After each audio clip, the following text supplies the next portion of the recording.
A very good morning to all my dear students. I hope you all are doing great. And I know how eagerly you have been waiting for today's session. Excuse me, sir, at technical support, there is a lot of noise. Can we just mute the mic? Hello? Yeah. All right, students, once again, a very good morning to each one of you present over here with us. On behalf of ICAI, I welcome each one of you. And from your query sessions, I can see, children, how well you have revised your things and how well prepared you all have come. So we have already started the chapter formation of contract of sale. And today we'll be proceeding ahead with the differences between sale and agreement to sell. Yes, you are right. Those who have written, we have already learned the types of goods. That is excellent. So before we proceed further, let us see who all are there with us.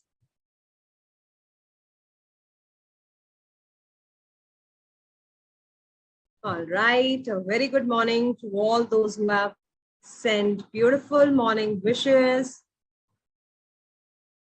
Yes, Karthik, all the questions will be uploaded. Not to worry about that. Kunjan, Saurabh, Vishant, Shalini, Saurabh Verma, Sanjay, good morning all of you. Mr. Murtaza, Gunshita, Vishnu, Diksha Agarwal is writing, good afternoon, ma'am. So I hope you are having the classes in India only. So in India, it's morning, child. Or if you are somewhere else, then maybe. Abhay, Vegdavi, Kunal, H. Om Prasad. Okay, Bansuri, Soumya. So great, children, you all have revised the types of goods. I'm good, Tamanna. I hope you all are also doing great. Miss Arisha, Gareja, Arya, we have some new names coming up today. Jia Patel, Rohan, Keshav, Bibhu Pandey. I didn't get this name last time. Shruti, Lakshmi, Bhargavi, Anaya, Jha, Chandrika, Devesh, Kalyani, Mr. Ustat Singh. Good morning, children. So children, last time, let's have a quick recap of what we did so that we can hurriedly proceed because we have huge things to complete still left in chapter 1. And today we'll try to wind up the first chapter of Sale of Goods Act. You can send me your queries in between as well. Otherwise, I'll give you separate time because children, today we have to cover the MCQs as well. So all of you remember only movable properties, this act is applicable. We understood very clearly who is a buyer, who is a seller. Those who are sending me, ma'am, do we have to learn section 2, subsection 1 for the buyer? If you can remember the sections, correct sections, please go ahead and write them in your answer sheets. But otherwise, in CA Foundation, there is no compulsion to learn the sections. You need not memorize the sections. Even if you write the correct information without the sections, that's correct. But children, never ever write a wrong section. Miss Priya Pandit, you have sent me a query. So once I just do the revision of this, and then we'll just go back to your query. Yes, Rohan Kumar, that's correct. Existing, future, contingent, all the type of goods we are covering. Okay. Dhwani Modak has gone to second chapter, what is stipulations. We are still on the first chapter, sale of goods. So Monday when we start conditions and warranties, then I will answer you what are stipulations. Aaj hum first chapter complete karenge. Okay. All right. Piyush Khurana, when you are agreeing to sell the watch at a later date, so you are writing that, ma'am, you gave us an example that you will be selling the watch on 10th of September. So will he become, Mr. X will become the buyer? Definitely after 10th of September, when the watch is given to him, he makes me the payment, sale is completed, then the buyer becomes the owner. He becomes the buyer, then only. See, children, the story of sale and agreement to sell revolves around owner. Today, when we do the differences at length, we will be discussing, the things will become much more clearer. Okay, I hope my voice is clear. Somebody is writing the audio is lagging in between. Mehakpreet Singh is saying, please confirm me. I hope it's clear now. Yes, Vipin, we can see you also there. It's okay, Diksha. We accept your morning as well. Constructive delivery, Miss Priya Pandit. Once you are, see, we did 3 types of deliveries. Actual delivery, when you're actually going and delivering the car to the person who has purchased it. Symbolic delivery, I just gave you the key cards and I said, okay, now you have made me the payment and here are the car keys. So I have symbolized something, I have made the delivery. Constructive delivery means doing some kind of things. You're trying to construct it in such a way, the contract, that the delivery is said to have taken place. Now you want the car and I'm not having it right now, but I made you sign all the papers and you made me the payment and I told you, look, Miss Priya, your car is lying with a warehouse guy or maybe with some XYZ person who is a dealer who is dealing with me, and I have given the car keys to that person. Now that person who is the car dealer who is holding the car in the warehouse acknowledges that, okay, yes, Harleen ma'am, I am holding this car now on behalf of Miss Priya. So I have not handed over the car to Miss Priya, but I have done such a way that now that warehouse keeper is holding the car on your behalf. What is your responsibility? You will just go to that car dealer and you will take your car delivery from there. So I, as an owner, have not handed over the car keys to you. I have not even given the car to you directly, but I have constructed the contract in such a way that the delivery has set to taken place. Clear ho gaya? Ms. Bibu, you can ask your questions if they were not answered earlier. Feel free to ask them today because so many questions come up. I find difficult to read all the names. Okay. Yes, Sanjana, we can see your comments. Okay. Yes, Miss Nital Soni also. Okay. Thank you so much. Those who have written, it's crystal clear now. And Arshdeep, thank you for saying the voice is now fine. It's clear. Yumanshi said it's clear. Okay. Sections नहीं याद करने हैं जयेश, अगर आपसे learn होते हैं तो it's okay, otherwise you can leave the section. Thank you, Mr. Keshav Kothari. Now, can we children proceed further? Otherwise, we'll be just digging into the queries that you have sent right now. So let me just complete it and then I'll ask you to write back the things to me and I will go to your query session. So we understood who is a buyer and seller. We clearly have a detailed discussion on what are the goods and what are not the goods. I will be testing you on the MCQs today, how much you remember. And then we discussed all the types of goods as well. Contingent, you specifically have to remember when the goods are sailing in a ship, it's not in a hand, something which is not in a control, it can be considered as a contingent. These are the type of delivery. I just gave example of Miss Priya, how constructive delivery has to be arranged. So all those who have the Mr. Aryan Anand, I just gave you the example of constructive delivery. I hope you heard it. So now just pay attention to the further chapters. Document of title to goods. All those who are still asking me, ma'am, what is document of title to goods, children? The document, it is a document which helps in showing that now you are the owner. Now listen carefully. One more example. I am sending you the goods via truck from Delhi to Pune. Pune तक ले जाते हैं truck, है ना, दूर तक चलते हैं आज, नॉर्थ से south. So I said my goods are coming by truck and here are 4 copies of lorry receipt. The original copy I have already sent to the buyer. One is with the transport and agency, another one seller is holding, and the 4th copy is the lorry receipt which that guy is holding with himself.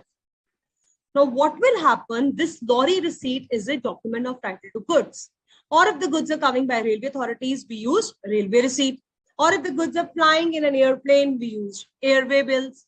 Or if I've loaded the goods in a ship, we don't have ships sailing in between India, we had them around across the coast. So if the goods are going from port at Mumbai till London, then we might be using ship. And when we transport the goods by ship, what document we use? We use bill of lading. So all these are just name of the documents which are used for transporting the goods. Number 1, ye clear ho gaya. Second cheese, अब document of title to goods होता क्या है?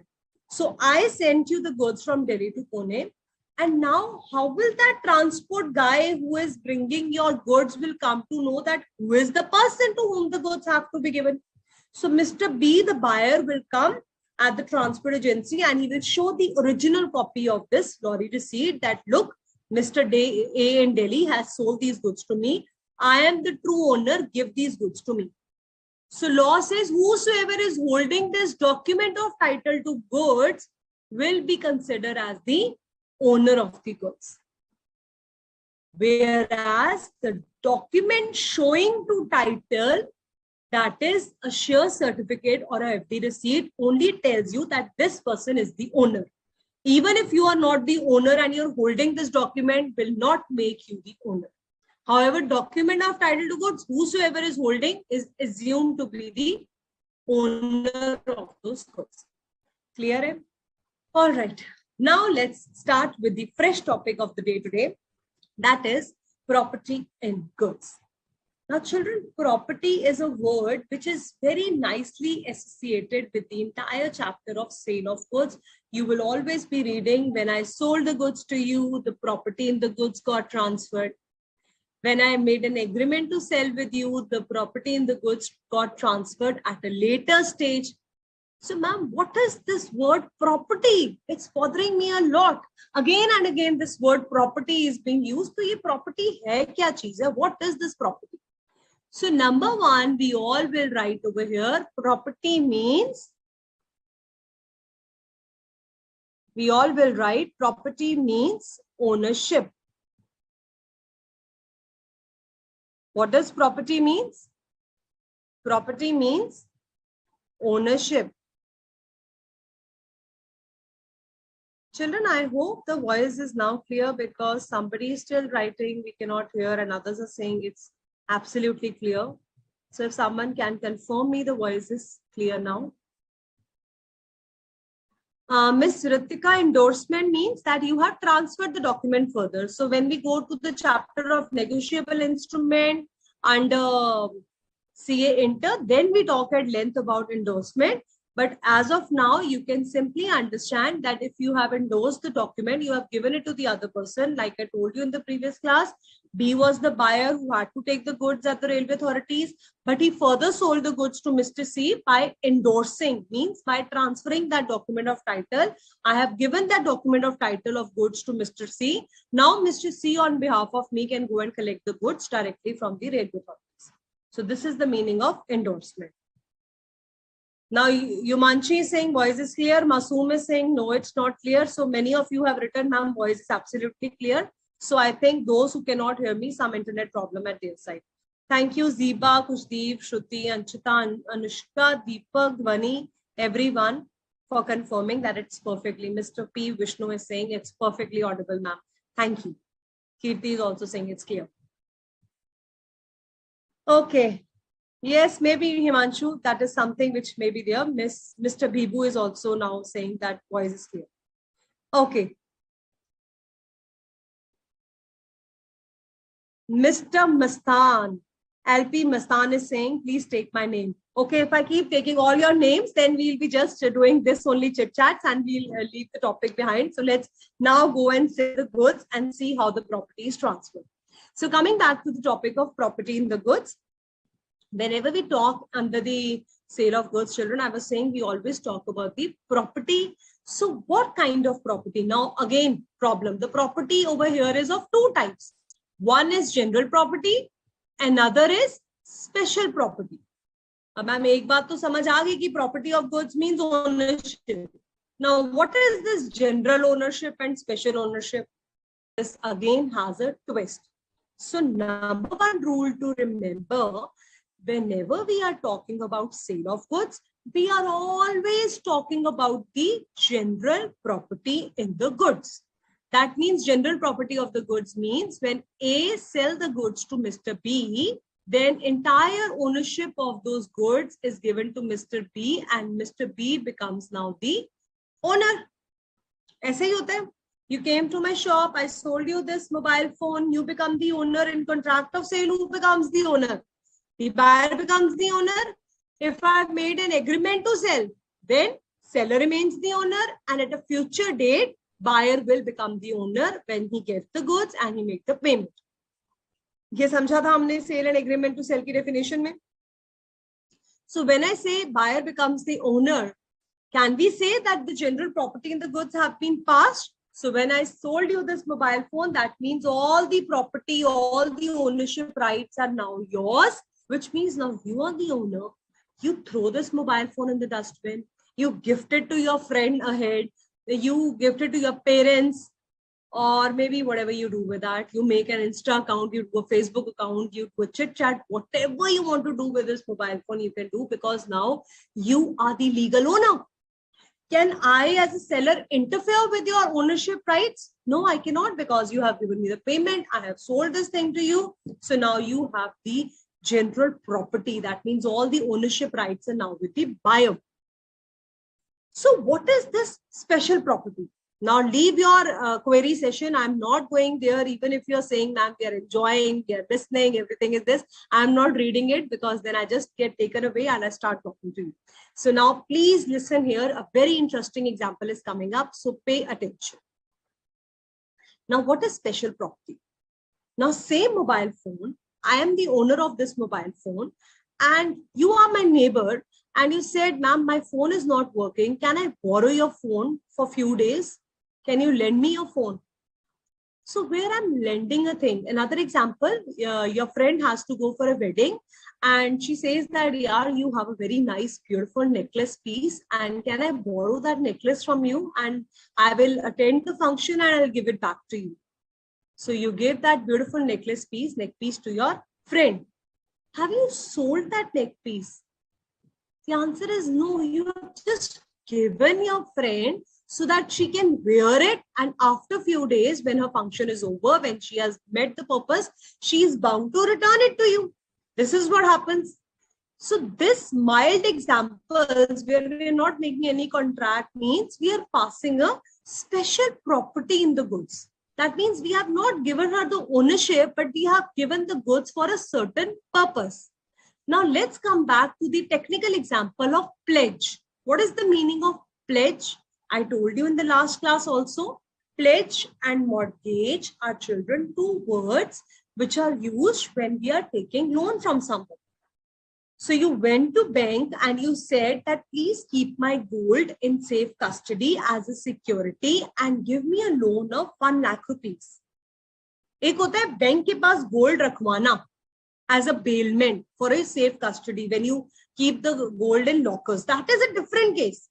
Here we are borrowing money from bank on behalf of a security. So what did you do? Mr. A got up from his home and he went to bank and he said, please keep my gold and give me a loan of rupees 1 lakh.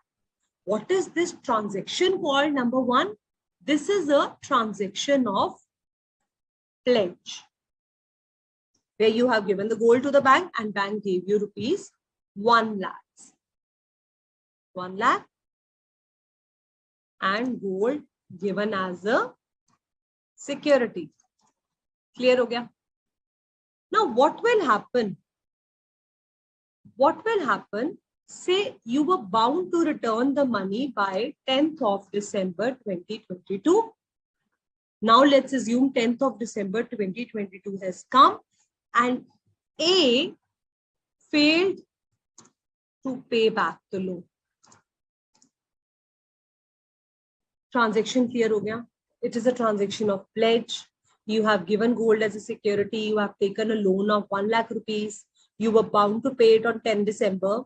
And now A failed to pay back the loan. Your question is, what will the bank do? Answer me. Now is your turn to answer me. Now let me see if you have understood. What can the bank do?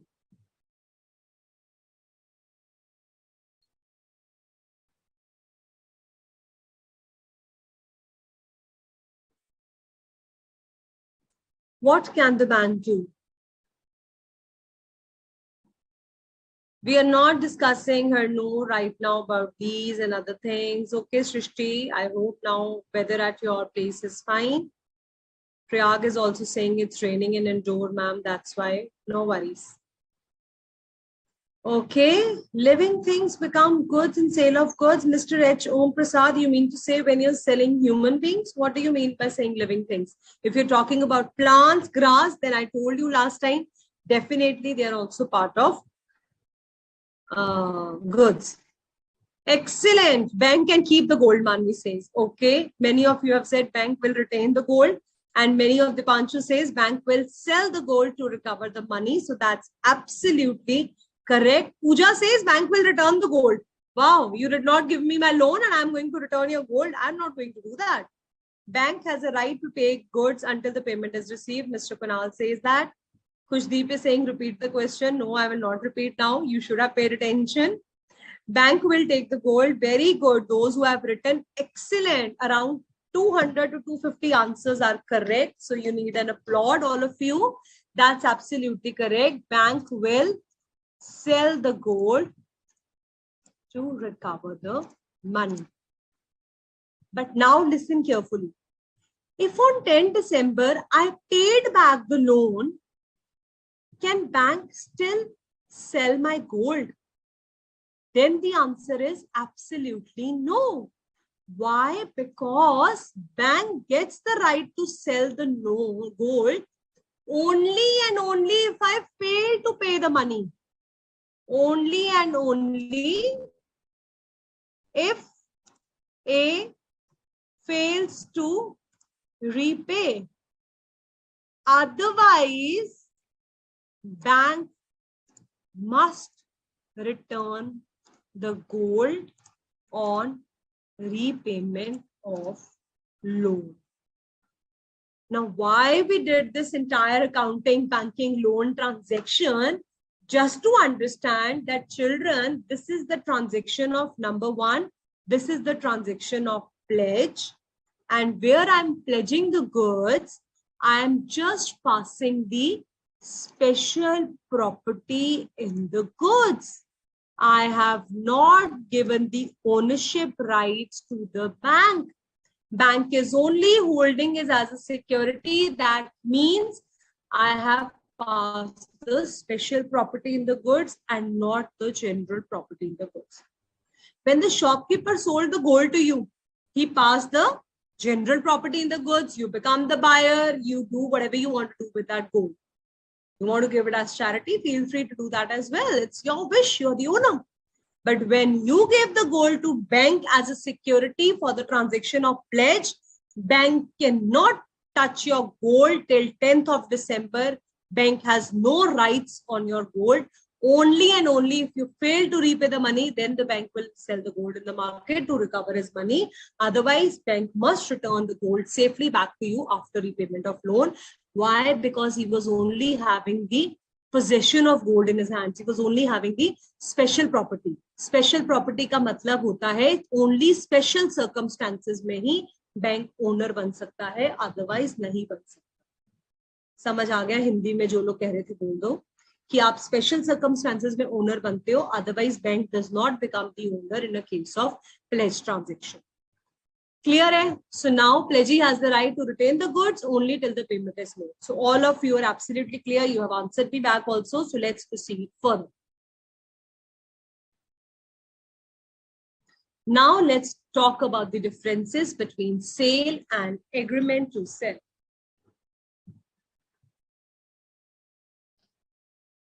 So simple, where the transfer in the property takes place immediately, that is a sale. Where the transfer takes at a future date or subject to certain conditions. Now, many of you ask me, ma'am, what is absolute sale and what is conditional? Many a times a contract of sale can be conditional also, children. Say, for example, only if you deliver the goods at my house, I will consider it as a complete sale. Only if you make the payment in advance, then only it will be a case of complete sale. So sometimes in certain contracts, we try to attach certain conditions also. Similarly, in agreement to sell also, if certain conditions are attached, then the sale becomes complete only after those conditions are fulfilled.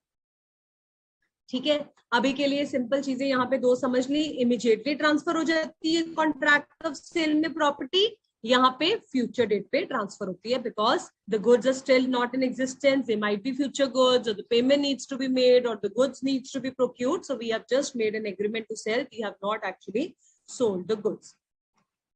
Now let's go to the point-to-point discussion about, first we will do this sale versus agreement to sell, and then we will come back to the contract of sale essential elements. Now, number one point, sale of goods in agreement to sell. One by one, we will be clearing all the points. Number one is transfer of property immediately. So children, who becomes the owner in case of sale? the buyer becomes the owner immediately. So I told you under contract of sale, the entire story revolves around who is the owner. If I am the owner, I am responsible for the goods. If you are the owner, you are responsible for the goods.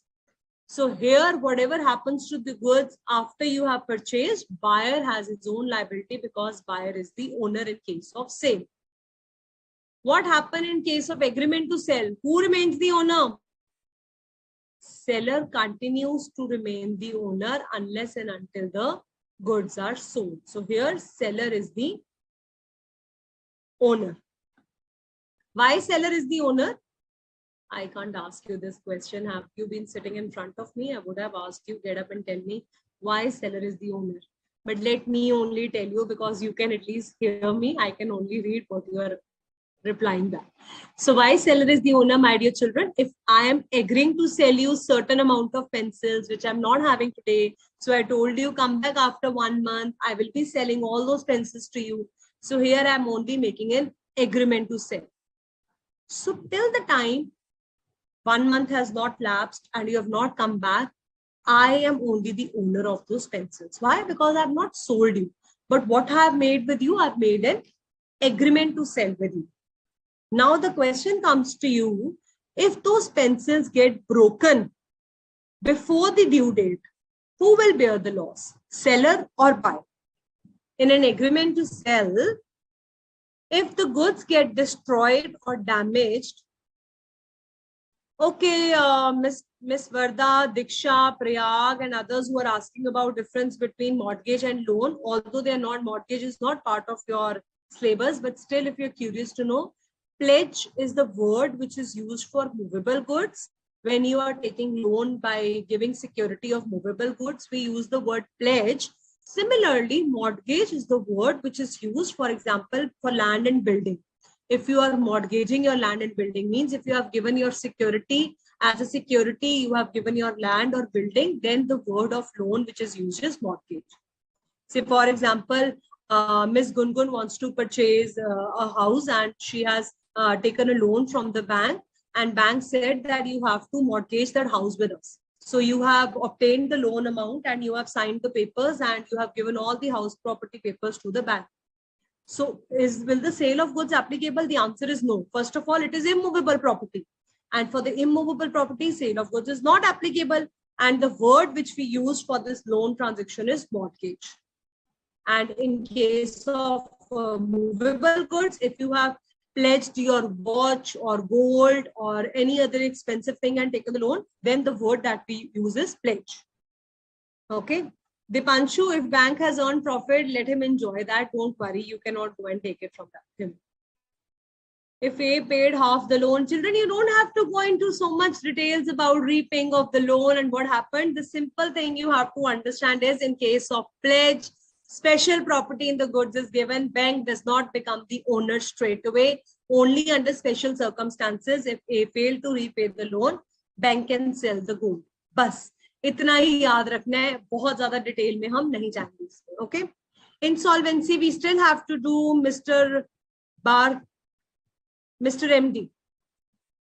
Okay, I cannot pronounce the second name. It's too long, Mr. MD.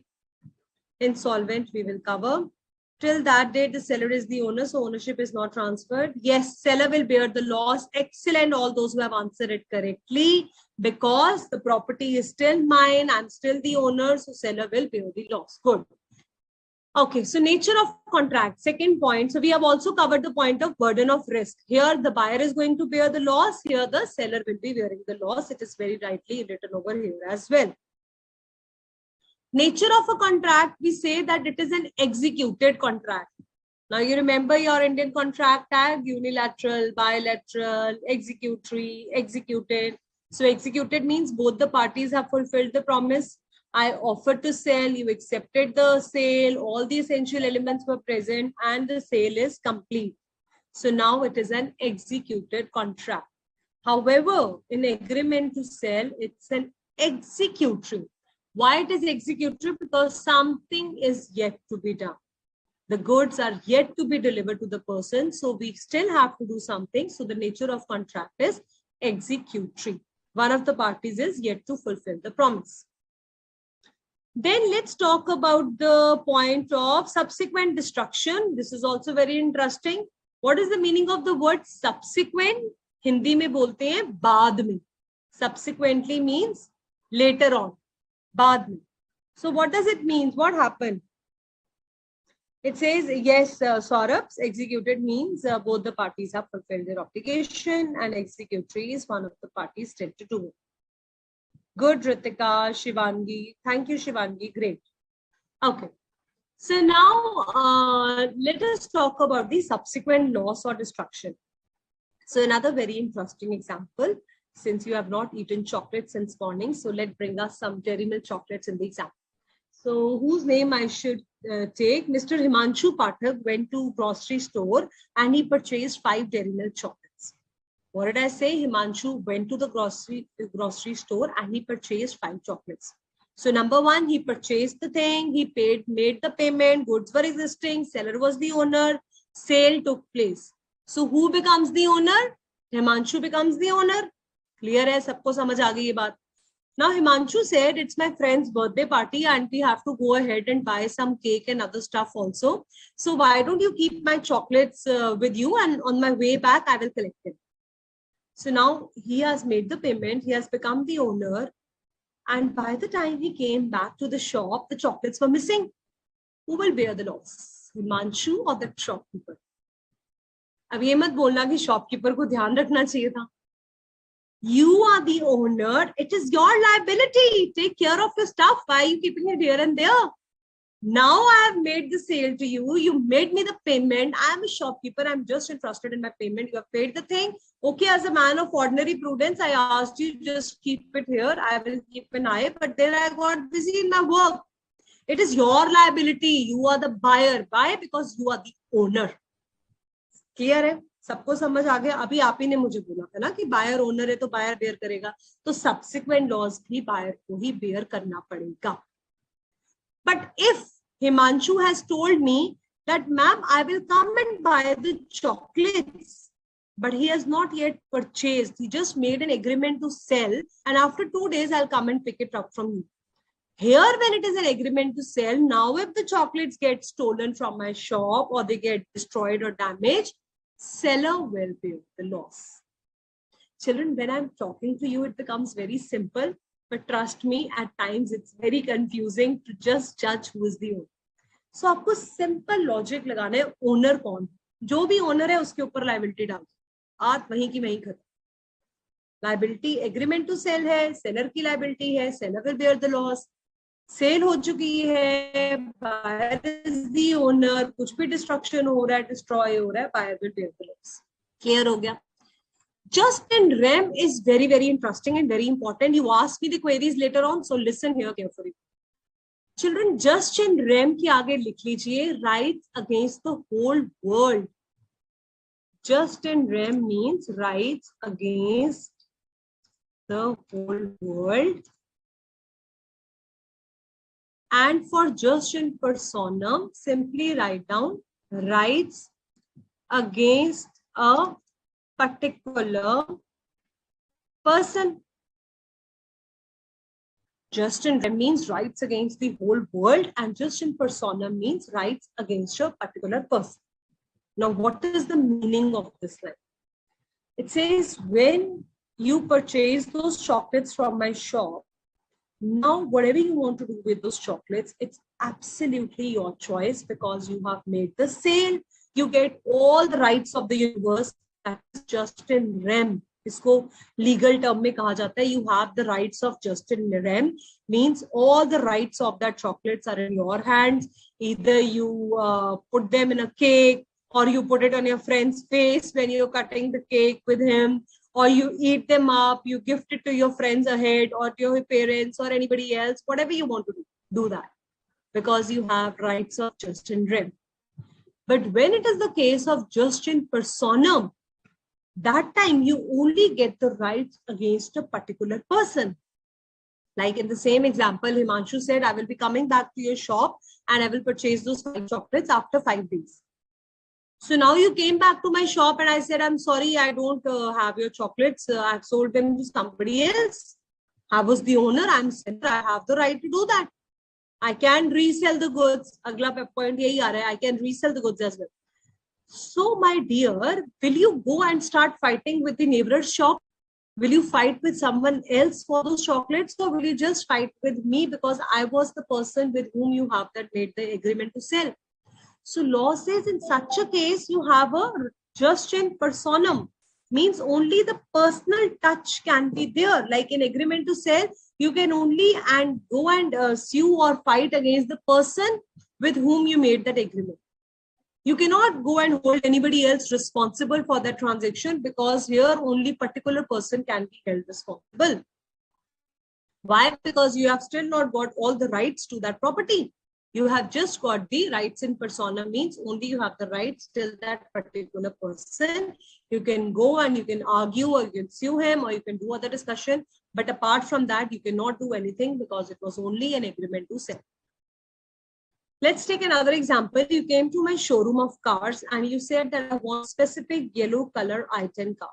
I said all the red, blues and blacks are available. Yellow I'm not having right.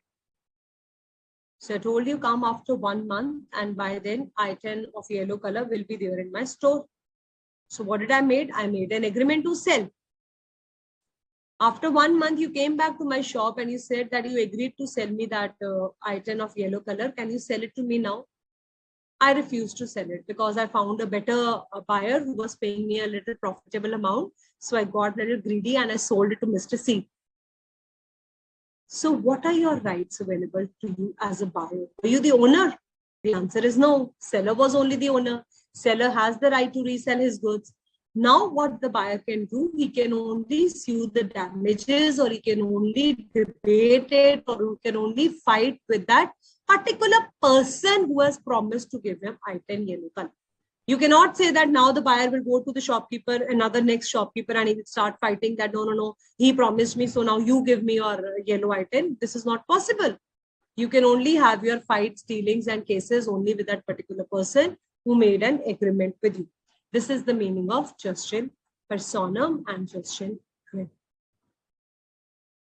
Now the last 2 points which are left is, number 1, you have understood seller cannot resell the goods. Why seller cannot resell the goods? Because buyer is the owner. Goods तो buyer ले गया, chocolates तो ले गया buyer, चाहे उसने मेरी shop में रखी है, चाहे वो साथ ले गया. I have no rights now because I'm not the owner. So seller can never resell the goods. Even if buyer fails to make the payment, then what happens in case of a breach? That is altogether a separate story. But here, 7th point is simply telling you that once you have sold the goods are with the buyer, you cannot resell. But here I just told you an agreement to sell. The goods are still with me. If I'm not satisfied that the buyer will pay me, or I'm not liking the buyer, or I found somebody else who is giving me a higher rate of profit, I have the right. I may resell the goods. Here I don't have the goods only, so I cannot resell. Here the seller can resell the goods. Now the third point, which is a little tricky but very easy to understand. First of all, children, you remember what is breach of contract? So breach का मतलब हिंदी में होता है धोखा दे देना, अपने वादे से मुकर जाना, मना कर देना. You promised me that you will do this thing for me, and then you refuse that. Now I'm not going to do this. So Mr. A promised that I will be selling the car to Mr. B, and then he said, now I'm not going to sell. I refused. Or A sold the car to Mr. B, and here we are talking about breach of contract by Mr. B. B said, I will not pay you the price. गाड़ी खरीद ली, सारे paper sign हो गए, and price देने से मना कर दिया. यही होगा ना breach of contract. Sale of goods में क्या हो सकता है? ब्रीच. ब्रीच मींस धोखा देना, मना कर देना, or cancelling the contract. How you can breach? The seller can breach by saying, I will not give you the goods. Then buyer will take an action against him. Buyer can breach by saying, I will not pay you the price. Then seller will take an action for paying the price. So here, third point is talking when the contract has been breached by the buyer. When the buyer breaches the contract, then it says seller can sue him for the prize money. What will Mr. A do? He will drag him to the court and he will say that, look, he has signed all the he purchased the car for me. Now ask him to pay the price. Okay. In case of an agreement to sell, what will you do? Now the same example, A agreed that I will sell you the goods and you pay me the price. In case of an agreement to sell, the goods were with Mr. A or with Mr. B. Let me test your knowledge now. The whole class has answered, Himanshu will bear the loss in that very case. Huh? Himanshu, you became so famous. Everyone has said Himanshu will bear the loss. Good. Sudhanshu is saying, what if the seller eats all the chocolates? Sudhanshu, you are just thinking about imagining situations. So pay attention to what I have asked. Breach means violating. Excellent. Deny to perform. Very good. Refuse to pay his role. Nice. Deceive. Nice. Good. All of you are answering it very nicely. We are doing the third point, Mr. Sunny, right now.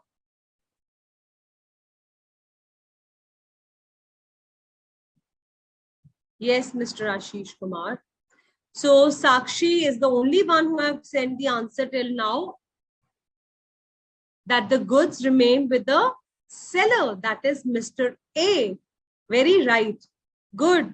Subhasiri, Saurav, Himanshu, Sakshi, Murkute, Kadolkar, all of you are right. Okay. So why now? Because it's an agreement to sell. So the goods were with seller only. So now if buyer refuses to pay, can you claim the price? You all rightly said that ma'am, goods remain with the seller only, Mr. A only, because it was an agreement to sell. All right. So now can you go and claim the price? You've not sold the goods only. So in such a case, law says you can only file a case for damages and not for the price, because I've not given the goods only to you. So now since you have refused to take the goods, how will I sue you for the damages? What kind of damages can I suffer in an agreement to sell? All the ideas here now. Say A has promised to sell certain goods to B. B said that please make a particular type of furniture for me and I will come and collect it after a few days. So it was an agreement to sell and A said I will make it, customize it according to your choice.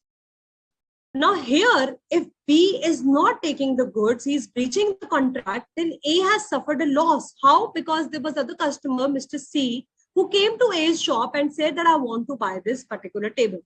But A said, no, I am the seller and I am only the owner, but I cannot sell you because I am holding this for Mr. B. Now, don't you think that Mr. A has suffered loss of profits also that he would have got from Mr. C? So he missed upon a transaction. Why? Because he was holding the goods for a buyer, Mr. B. And now since the buyer is refusing to take the goods, he cannot sue him for the price, but all those damages because of which he could not sell the goods to someone else, that seller can claim from the buyer. Similarly, if seller breaches the contract, what will the buyer do? If it was a case of sale, buyer can ask him, sue him for the goods as well as the damages. And in case of agreement to sell, the buyer can only sue him for the damages. So write down this point. In case of breach under the contract of sale, definitely Miss Subhasri, we have to take care of both the set of students who are writing. Somebody saying talk completely in Hindi, somebody saying completely in English. So I just have to use both the languages interchangeably so that you all understand it clearly. Perishable items and Anya Jha, that is the topic which we'll be covering at the end. We are not covering it right now. So just write down what I was dictating to you. In case of sale, if the seller breaches the contract, then the buyer can sue him. For the goods as well as the damages. Means he can say that I have made the payment to you. Now you give me the goods. Say for example, A said I will make the specific chair for you and you come and buy that, and now contract of sale has happened and A said I will not give you the chair. So buyer can drag him to the court. He can force him to give him the chair as well as he will pay the damages for such kind of breach. However, if under agreement to sell, if seller breaches the contract, then the buyer can only claim the damages. Then the buyer can only claim the damages. Why? Because he was not yet the owner, he has not got the goods. So anyways, goods were with the seller only, he was the owner, so he can only file a case for the damages. Clear? You need to revise this, children, then only it becomes crystal clear in your minds. Now, just a second.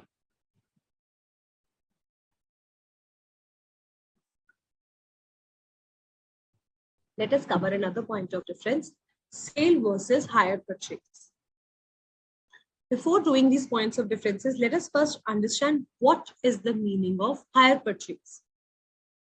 Children, let's assume you went to a showroom and you purchased a car for yourself. And when you purchased that car, it was for rupees 10 lakhs. And you told your parents that I have just become CA right now and I want to drive this nice smart 10 lakh rupees car. Can you please help me in making the payment? So you make the down payment of 2 lakh rupees and balance 8 lakh rupees. Your parents agree to take a loan and you made the payment in the installments. This is generally what happens even if your dad or mom or anybody else or you yourself buy a car. You try to make the payments in the installments. होता है ना, अक्सर हम गाड़ी के पैसे अगर देते हैं, ज्यादा बड़ी चीज कोई खरीदते हैं तो हम इंस्टॉलमेंट्स में घर ले रहे हैं. घर को क्यों एग्जांपल नहीं लेंगे? Because it's an immovable property. घर means house. Those from Tamil Nadu and other places.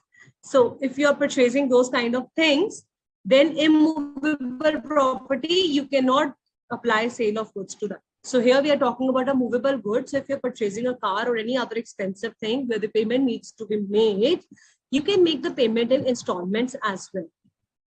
So where you are making the transaction of payment by installments, it will still be considered as a sale. Don't you think that when you pay down payment of 2 lakhs and you told the car dealer that I will be paying you installments every month, don't you become the owner immediately? You become the owner then and there itself, right? When you purchase the car from the showroom. So you become the owner because it's a transaction of sale, even if you make the payment in installments. All those who were asking cash sales, credit sales, now you get the complete answer with an example as well. So where the payments are made later on, advance payments, then also the sale transaction is said to be sale only. Even if you pay the installments money, the property in the goods passes immediately. So ma'am, what is the meaning of hire purchase? Here also the word installment is written. Now you have to understand that hire purchase is a transaction where A has not sold the thing, he has given the things to Mr. B on a hire purchase. Hire means taking some things on rent. And here you have taken the things on rent and you are paying higher charges for that. So if the nature of transaction is of hire purchase, then you become the owner only after the payment of last installment. So if it's a sale transaction, you become the owner immediately, even if you make the payment in installments. But under hire purchase, where it is a clear-cut hire purchase agreement, payment is to be made in installments is the higher charges that you're paying for the things, then you become the owner only on the payment of last installment. What is the position of a buyer? Buyer is like an owner. When you have paid 2 lakhs and 8 lakhs you're paying by installments for the car, you are acting as an owner. Now you can drive the car freely. You will get the other documents filed for the car. You are acting as an owner. What is the position of a hirer? Here B is acting as a bailee for those goods. Now children, when I use these words bailment and pledge, these are part of your CA inter syllabus. So bailment is a very big unit in itself, very huge. But since we use the words bailer, bailee over here, so little bit definition is very important for all of you to understand. So let us first understand the meaning of bailment. So remember the example that I gave you in the morning when I gave you my neck piece that you want to wear at your friend's wedding. So that means I have given you that neck piece for certain purpose. I'm not selling you. So those kind of transactions are known as transactions of bailment, where you have borrowed something from someone for a certain use. So after the completion of that certain use, you are bound to return those goods. ऐसा ही होता है ना. You cannot say that now this gold becomes mine because I have borrowed it from you. No, I have not sold it. So say, let's take a very simpler example. You said that, ma'am, we have not yet received a copy of study material. Can we take your copy of study material for study? So I said, okay, fine, Mr. Kunal, come and take my study material. And after you have studied, please return it back to me. So now what kind of transaction we have done? We have done a transaction of bailment. After your exams are over, after you have studied, Mr. Kunal is bound to return the goods back to me. Now, what is the meaning of bailee? I become a bailer because I have given my book for studying. Kunal becomes bailee. So what is the position of a bailee? He has to take care of the book. Can he come back to me and say that, ma'am, sorry, while studying, whole of the book got toned up? Obviously, I'll scold him if he does like that. Or can my friend say that you gave me the neck piece and it got broken? You cannot do that. You have to be very careful when you're using someone else's things. This is what we have learned in childhood also. You have to be very careful. So all these are transactions of bailment, where you have borrowed a thing, you are bound to return it after usage. Law says you're bound to take care of it as a bailee. Similarly, coming back to hire purchase, you have still not become the owner. You are just using the bike. You have taken it on hire purchase. You are paying higher charges. Now be careful. You have to be the position of a bailee. That means till the final payment is not made, you have to use reasonable due care and diligence while using that particular product. This is the meaning of hirer being a bailee. The next point is terminating the contract means cancelling the contract. Can the buyer cancel the contract? No, he cannot. If he'll try to cancel, if he'll try to breach, he is bound to pay the price. I just now told you in case of sale, seller can sue him. He can take him to the court and he's bound to pay the price. Why? Because he's the owner. He has taken the goods home. Here, a hirer may terminate the contract. Now, this Mr. Kunal, he said that I'm not liking this bike which has taken a hire purchase. I just want to end this contract by returning the goods. Then yes, hirer has the right, although he has to be very careful as a bailee. He cannot say that while I was driving, the handle just came out and it got broken and now I want to return it. Terms and conditions always applied when you are learning and doing something. So hirer may terminate the contract provided the goods are in well in condition. You have to give a specific reason if you're terminating the contract. So hirer has the right to return the contract. He can still terminate it by returning the goods. Buyer cannot do that in case of sale. In case of risk of insolvency points we'll do after the break because I have not yet told you the definition of insolvent. So let us do these 2 points first. Transfer of title. It says the buyer can pass a good title to a bona fide purchaser. What is the meaning of title, children? Title means ownership. I cannot pass the better title. Means I can pass the ownership to you because now you are the owner. So you can further also give it to someone else. You can sell it, whatever you want to do. But hirer cannot pass a title even to a bona fide purchaser. So this Mr. Kunal who has taken the bike on rent, does he become the owner till the last payment is made? So say for example, Kunal has taken a bike on hire purchase and he said, I will be making the payment in 5 installments on 10th September, 10th October, 10th November, 10th December and 10th of January 2023. So he becomes the owner on 10th of January 2023 when he has made all the 5 installments have been paid. Now he becomes the owner. Can he say on 10th November, I got another buyer and I want to sell the bike to him? Law says no, he cannot pass the title. Means he cannot sell it further to anyone else. Even if he is a bona fide purchaser. Bona fide means an honest purchaser. Even if I'm doing a fair transaction, I'm not doing any cheating. There is not any theft case. Then also he cannot pass a title. Why? Because he himself is not the owner. He will become the owner only after 10th of January 2023. So he cannot transfer something which you yourself are not the owner. How can you transfer it to someone else? Buyer can resell the goods further. Hirer cannot resell the goods. Similarly, he cannot resell is also further. He cannot give the ownership also. He cannot resell also unless all the installments are paid.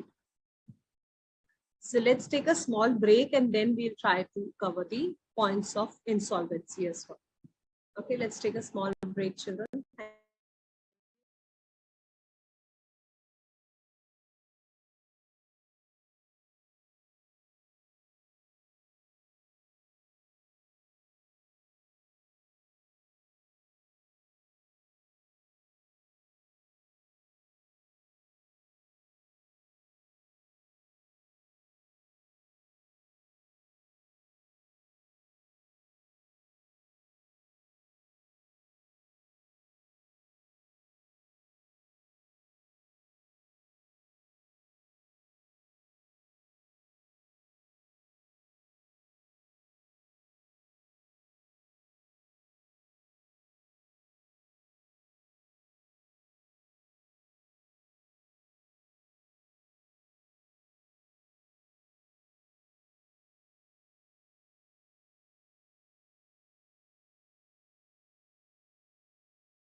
All right, welcome back, students.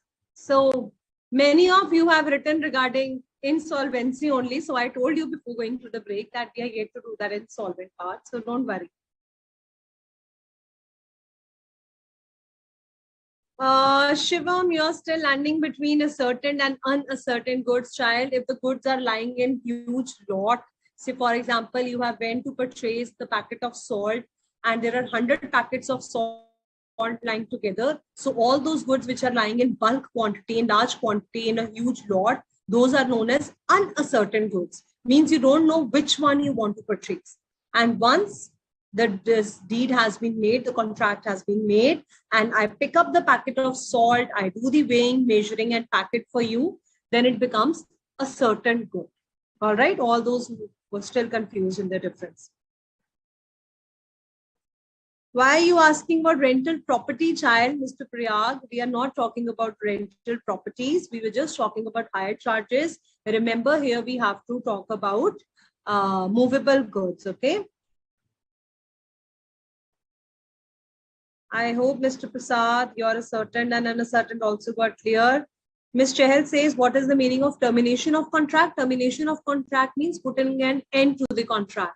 So once the sale is complete, you cannot say that buyer wants to terminate the contract. No, I will not now pay. So if such a things happen, if such termination, if you're doing, then no, Ms. Yuvanshi, you cannot say that the buyer is bound to return. He will not return the goods. In fact, he's bound to pay the price for the goods. However, in hire purchase agreement, I will explain you again with an example of hire purchase because many of you are still asking for an example. So I will tell you how you can terminate the contract in case of hire purchase. Ekta Tiwari, all the notes will be uploaded once the class ends over here today. What is the meaning of bona fide, Ms. Arshdeep? When we go to the chapter of transfer of title, I will explain you at huge length. As of now, just understand. Bona fide purchaser means the person who is purchasing the goods in good faith, means he's not cheating with anyone. Okay. Yes, Mr. Rahul, he cannot become the owner till the last installment is paid. That's absolutely correct. So Mr. Ustad saying, while if you're returning in hire purchase, then the advance payments will also be paid back. Title means ownership. That's correct, Mr. Rajesh. Mr. Varun, absolutely correct. He get the money also back, or what terms and conditions they have made the hire purchase, that will also become applicable. Mr. Shivam Kumar, all the PPTs of previous lecture you have to check with the previous teachers, but for my PPT, you will get it once we end with this chapter. So Mr. Himanshu says how we have to identify. So it depends upon the agreement. That is what I told you. So if I'm selling you, if I'm making a sale agreement, then even if you're making the payments in installments, then it's fine because it's a contract of sale. Like I told you, you're purchasing a car. You said I'm making a down payment and I am going to make the payment in the installments. Then also the sale has taken place. You become the owner immediately. But children, please pay attention. Now, hire purchase is somewhat similar to payment in installments where the goods are being paid in installment. Let me open the study material and show you what and where we are talking about. Yes. So in hire purchase, you all can write down one small example, or let me see if we have an example over here as well. Mercantile agent, we did that day. I told you we can pledge also, property is also done. These two definitions I want to discuss with you. Let me show you hire purchase first and then we go back to that. These 2 points we will be doing right now. So be patient, all those who are asking insolvency. So children, here is the hire purchase. See, contract of sale resembles with the contract of hire purchase very closely. And indeed, the real objective of hire purchase is the sale of the goods ultimately. Ultimately, you're going to sell the goods. So where I have made an agreement, A signed an agreement with B that, okay, fine, this is a hire purchase transaction, then hire purchase rules will be applicable. Where A is making a contract of sale, their contract of sale terms and conditions will be applicable. It says hire purchase are generally governed by the Hire Purchase Act 1972. It means the agreement where the goods are let on hire. Hire means on rent. किसी को आपने rent पे चीज दी है. Okay, all those who were asking about the rental properties, now pay attention. So rent on rent, but a movable good, okay, not immovable goods. So if I have given the goods, I have given, somebody has sold the goods, not sold, but have given them on hire under rent, under which the hirer has an option to purchase them according to the terms of the agreement. So there are certain set of terms of agreement which are to be made under hire purchase agreement. So what are those conditions and agreements? That number one, the possession is delivered by the owner to a person, that this person will pay the agreed amount in periodical installments. Say for example, A took a machinery. Let's take an example. A took machine of rupees 50,000 from B on hire purchase. So A becomes the person who has taken. A is bound to make the hire purchase installments to Mr. B, and he has taken the machine on hire purchase of rupees 50,000 from B. Okay, so now what is the responsibility of A? He says that A has made a payment of, say, for example, 10K he paid immediately. 10K means 10,000. So 10K he paid immediately, but after that he said on 10th August, I will pay you 10,000. 10th of September, I will pay you 10,000. 10th of October, I will pay you 10,000. And 10th of November, I will pay you 10,000. So he paid 10,000 immediately. And what were the agreements? Abhi humne padha, possession is delivered by the owner on the basis of paying the agreed amount in periodical installments. So this is a kind of transaction where you're saying it's an hire purchase transactions and the payment is being made in the installments. So we have entered into the periodical installments. Those are to be paid. Does A become the owner immediately after paying rupees 10,000? The answer is no. He becomes the owner after 10th of November when he has paid the last installment. So property in the goods passes to the person on the payment of last installment. Such a person has a right to terminate the agreement any time before the property passes. Now comes your interesting question. Now he says, I hope you have written down the previous thing. Now he says any time before 10th of November, A can return the machine. He has the right. These are the rights which are given to that Mr. A, that he can terminate the agreement anytime before the property passes. But after 10th November, A becomes the, what does he become? A becomes the owner, and then he cannot return the goods. Then what happens? He is bound to pay the price. यही होता था contract of sale में. Buyer becomes bound to pay the price. Similarly, after 10th of November, he will become bound to pay the price. He cannot return the goods. But any time before 10th of November, why he can, those who are asking, ma'am, why he can terminate the agreement? Why he can? Because hire purchase में allowed है भाई. मैं थोड़ी ना कह रही हूँ, ये तो law कह रहा है कि hire purchase agreement में the transaction is such where you are allowed to become the owner on last installment.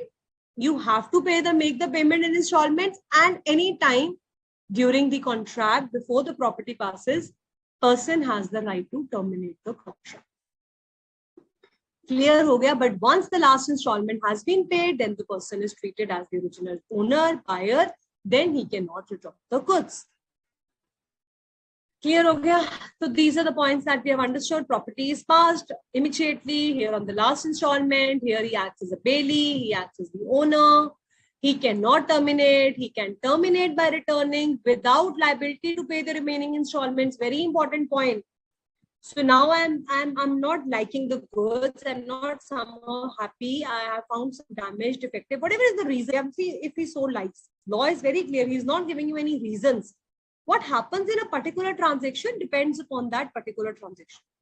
So for example, tomorrow I make an hire purchase agreement with you. I might include certain terms and conditions that you naughty children don't come and return the goods without any reason. I want a proper documented reason for return. So मेरी मर्जी मैंने ये clause डाल दिया. So any person who is making an hire purchase agreement can add their own terms and conditions. So here hirer may terminate the contract by returning without liability, means now he will not pay the further installments. What happened to the paid installments, whether the owner wants to pay it back or not, again, it is his own sweet will. I might say that, because of you, I'm suffering damage, I will not give you your advance pay. Or we have entered into such an agreement that if you pay back if you terminate the contract, I will give you the money back. So what happens, again, depends upon the type of contract that was made. But yes, definitely, he is not bound to pay the remaining installments. अब आ जाते हैं insolvency. तो पहले तो आपको insolvent का meaning बता देते हैं, फिर इंसॉल्वेंसी वाले पॉइंट्स कवर करते हैं. Now, what is the meaning of insolvent? So, children, insolvent means a person is declared to be insolvent when he ceases to pay his debts. Ceases means when he is. Ceases का मतलब क्या होता है? Ceases means when he is unable to pay his debts. What is the meaning of debts? All those amounts that he has taken from the creditors, all those loans that he has taken from the bank. Now the person has become insolvent. That means he's unable to pay off the debts in the ordinary course of business, or he cannot pay his debts when they become due, whether he has committed an act of insolvency or not. So let us understand what is the meaning of insolvent. If you want to listen to an example, here's an example for all of you.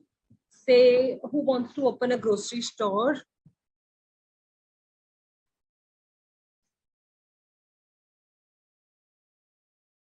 Ms. Ziba, we are now doing the risk of insolvency, so pay attention. Okay. Mr. Bhumik Babar. Okay, Mr. Bhumik, let's take your example, your name in the example. Yes, Ms. Masoom, that's absolutely correct. Ritika is also correct when you say bankrupt or insolvent. So let's understand with the example of Mr. Bhumik. Mr. Bhumik opened a shop, and for opening and running that shop of a grocery store, he took a loan from the bank for rupees 10 lakhs. So tomorrow, if Mr. Bhumik is not able to repay those loans, and then he has taken the money from other creditors also, all the rations and other things that he has purchased for running his grocery store, and say he suffered losses in his business. He was not able to run the shop the way he has thought. In such a case, Mr. Bhumik can be declared as insolvent. Means now he is no longer to pay his debts. Now, what will happen if the person becomes insolvent? In such a case, an official assignee is appointed by the official assignee is appointed who will take care of all the goods and debts and assets and liabilities of this particular person, Mr. Bhumik, who was running a shop. An official assignee will be appointed for him, who will be taking care of all his assets and liabilities. And what is the role of that official assignee? That now he will decide, seeing his balance sheet of Mr. Bhumik, that how much the assets were left and what were the liabilities to be paid, and how much amount can be utilized to pay off to the creditors. Say, for example, if he decides that only 50% payment can be made to all the creditors who are standing outside, then whosoever has sold the goods to Mr. Bhumik will be entitled to receive a rateable amount of dividend. What do we call that? A rateable amount of dividend. It can be 50%, it may be 20%. Seeing the assets and liability side of Mr. Bhumik, the person who has been declared insolvent, the official assignee will decide how the payment to the creditors have to be made. इतनी बात समझ आ गई सबको कि insolvency होता क्या है. Insolvent का हिंदी में मीनिंग होता है दिवालिया निकल जाना, bankrupt declare हो जाना. Means you don't have sufficient assets to pay off your liabilities. This is the meaning in English. if you have suffered losses, you are unable to pay your debts in the ordinary course of business. So we are not talking in your personal life, we are talking about the business price. Okay, in the business you are suffered losses. So what happens? Number two thing I told you, an official assignee is appointed who will be taking care of all the assets and liabilities of this insolvent person, and he will decide how the payments to the creditors needs to be paid. This much is clear. Price definition, you all know better than me now that it is the monetary consideration which is paid for the sale of goods, and quality of goods also includes their state and condition. This is part of chapter 2, where we talk about the conditions and warranties. Now let us understand what happens if the buyer or seller becomes insolvent. Ab insolvent ka meaning samajh aa gaya. Now we will understand in case of insolvency of the seller. So my dear children, first of all, let us write the thumb rule. Who was the owner over here? Here the buyer is the owner, correct? And here the seller is the owner. Now this will help us to make the things more clearer. In case the seller becomes insolvent, so what would have happened under a contract of sale? A has sold the goods to Mr. B. Mr. B has become the owner. Goods belong to him. Seller has become insolvent. Buyer had to pay the price to seller. Now the official assignee will not be able to take over the goods, but will recover the price from the buyer. Now here is a small gap. They have not made it clear whose official assignee. So now you tell me, when seller has been declared insolvent, whose official assignee are we talking about? We are talking about official assignee of the seller. लिख लो यहाँ पे study material में official assignee of the seller. Now what will happen? Seller has become insolvent. He does not have sufficient assets to pay off his liabilities. So law will appoint an official assignee for him. He will not be able to take over the goods. What does this mean? That means buyer is the owner. Goods are already with the buyer. But yes, now official assignee will go and recover the prize money. Why? Because even if the buyer tries to breaches the contract, we still have the right to sue the buyer for the price, right? You cannot say that now Mr. A has become insolvent, I will not pay him the money. This is not possible. If you say like this, then official assignee of A will come to your house to recover the prize money.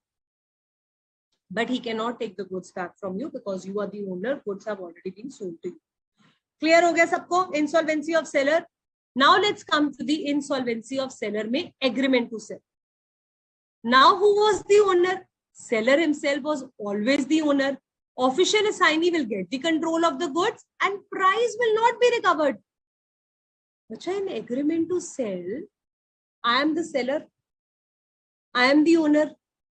I got insolvent. Goods are already mine. I have not given the goods to you. So now I will not sell my goods. So there is no question of recovery of price because I know I have been declared insolvent. I have the official assignee will take over the control of the goods and there is no question of recovering the price because sale is not yet made.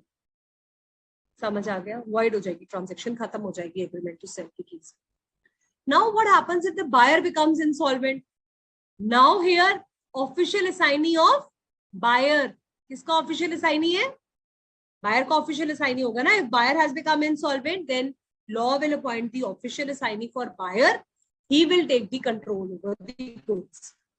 We are assuming the payment has been made and now if seller is still not giving the goods thinking that the buyer has become insolvent, official assignee will say, no, it is the case of sale. My buyer was the owner. So as the role of buyer, the same role will be of the official assignee. He will go and take the control of the goods. In agreement to sale, can the official assignee take the control of the goods? The answer is no. Why not? Because you tell me.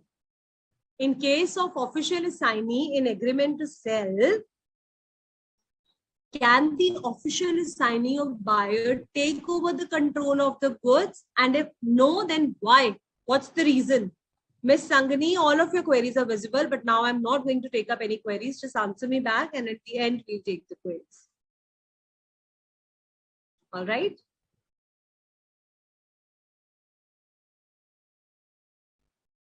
If sales are returned, what does this mean? If sales are returned, it's incomplete.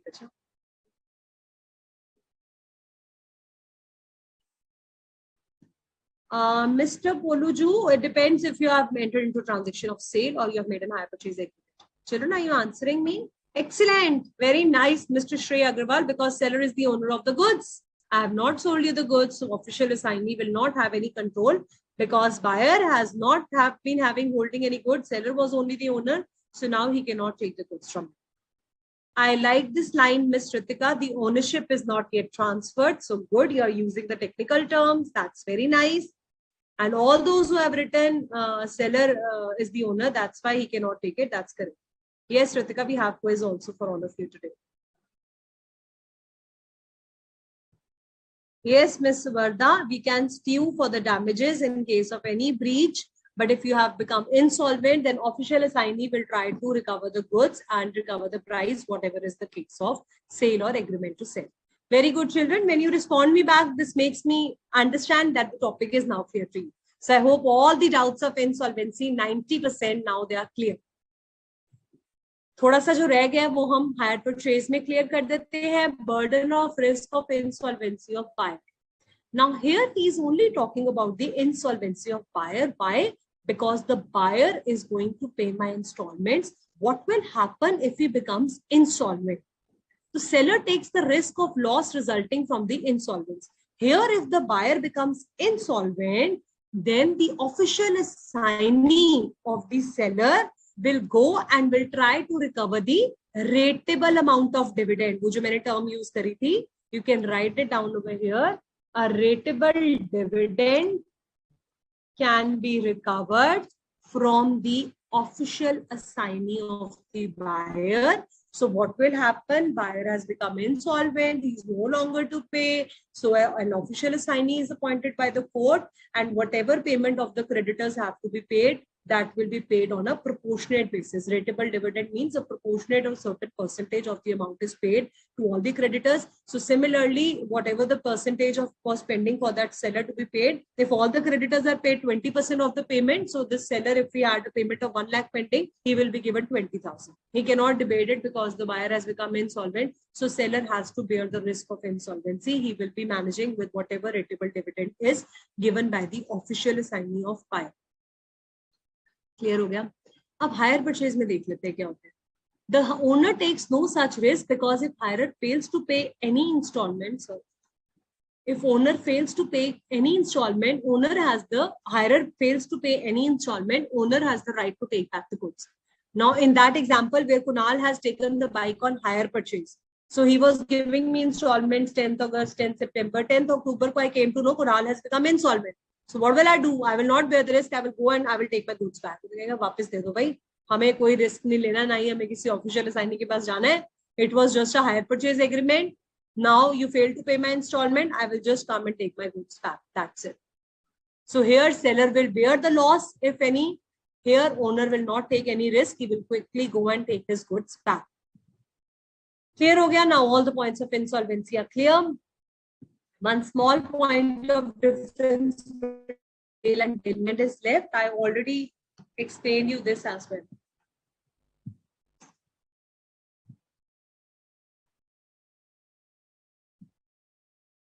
So what is the meaning of bailment? First of all, I told you in the morning also we have discussed in detail. The meaning of bailment is when any goods have been given for a specific purpose on the condition that the goods are to be returned to the bailer as and when that condition is over. So another very interesting example which I like sharing with my students for bailment is, say for example, your car just broke down early in the morning and you had your CA Foundation Law exam, and let's assume I'm staying in your neighborhood and you came to me that, ma'am, can we borrow your car because I'm getting late for my exam. So I said, okay, fine, you can borrow my car, and as and when your exam is over, you get free, you are bound to return my car back. So can you say that once you got free from exam and you took my car for another purposes, you know, for taking your friends out for lunch and dinner and you are roaming here and there, is it possible? Law says no. It is a transaction of bailment. You are bound to return the goods if you have borrowed them for a certain purpose, and as and when they have been fulfilled, the purpose has been over, you are bound to return the goods back to the bailer. So when your exam gets over, you have driven the car back to your home, you're bound to return that car back to me. Why? Because I was acting as a bailer and you were acting as a bailee, and also you're bound to take care of the goods when bailment has been made. Okay, so here in sale, the property gets transferred immediately. Here I've just given you my car for doing some purpose, or maybe giving my gold for keeping in your safe custody, or the car for carrying purposes. Here we are transferring the special property. So I'm glad study has included. Old study was not having this line. Now we have this line. So it is a transfer of special property. In sale, we are transferring the general property. In bailment and pledge, we are transferring the special property. Means you're only getting custody of the goods and not the ownership. You can write down. It means here you can write down under bailment, you only get the custody of the goods. Possession means you only get the custody of the goods and not the ownership. So do you have any right to return the goods in case of sale? I told you once the sale is complete, buyer becomes the owner. So you are always bound to pay the price. You cannot return the goods. And here under bailment, the bailee is must to return the goods. In the very example, you are bound to return the car on fulfillment of your purpose. What is the consideration? Remember consideration, giving something in return. In sale, it is always the money that you pay for the goods. Now, somebody was asking me that day, ma'am, can we say that we are paying money and goods both? So where you're paying money, say for example, 50,000 की घड़ी आपने खरीदी and आपने 20,000 cash दे दिया, and you said, please take this watch worth rupees 30,000. So that can also be a sale transaction where you are making the payment in goods as well as money. But money has to be more important. Exchanging goods in exchange of goods is barter system. It is not sale. Consideration for bailment. Bailment can be gratuitous or non-gratuitous. Gratuitous means for willing, out of choice. So I did not charge anything. I said you can take my car and once you're over, you can give it back. Or it can be non-gratuitous. I might have said that pay me something for this payment. Okay, so it can be paid or it can be non-paid. All right, before we start with sale and contract of work and labor, we'll go to a PPT and let me just go through all the queries that you have sent, because otherwise we are just left in between. I hope all the points of differences are now clear, children. So you can read it from here as well. Let's give it the same.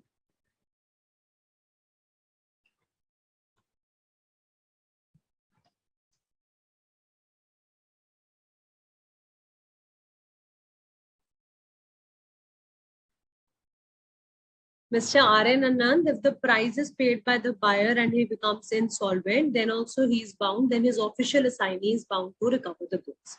If buyer has become insolvent and you're talking about the case of sale, see, you have written incomplete information. Yes, Ms. Pooja Kumari, liquidator we talk about in the case of companies. In case of individual, it is the official assignee. So, all right, Mr. R.N., you're clear, then his official assignee is bound to recover the goods. So, Ms. Priya Pandit, the same rules will be applicable. If the seller has become insolvent, then the seller himself have the goods. There is no question of taking the prize money back. And if seller becomes insolvent in hire purchase, then his installments are being paid. Payment to buyer nahi karni hai na. So we still have the right. Why will we recover the goods back? Because we are not become insolvent. Na? Seller has become insolvent. That means seller is unable to pay, but we are recovering the price from the buyer. So that's why it is talking about the buyer's insolvency. It will not affect the transaction as such because buyer is making the payment. So we are not affected.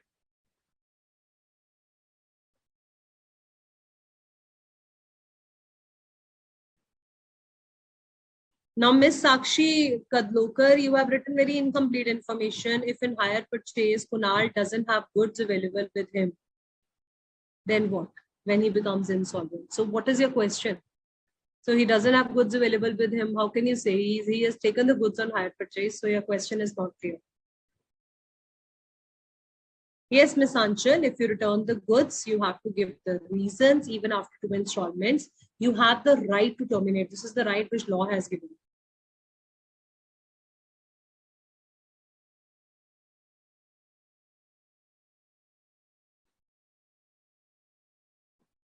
Hire purchases fail to make.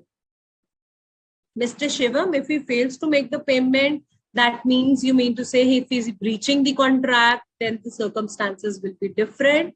Seller has the right to sue the prize money, and he can even drag him to the court for that. Okay.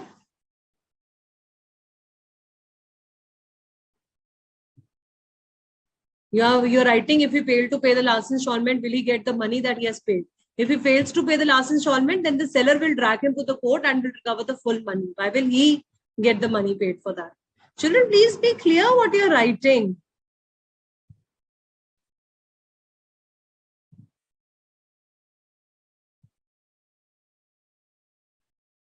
Yes, Ekta Tiwari, if you're making the payment in money and goods both, then also it is considered as a valid sale.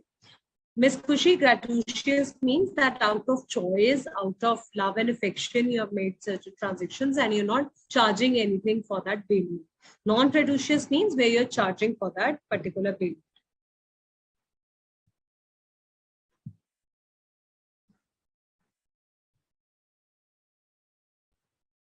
So, Miss Saima, if Bailey is unable to return the goods and he has given a valid reason for that bailment, I told you in itself is a huge chapter which you have to do as a part of CA in the syllabus.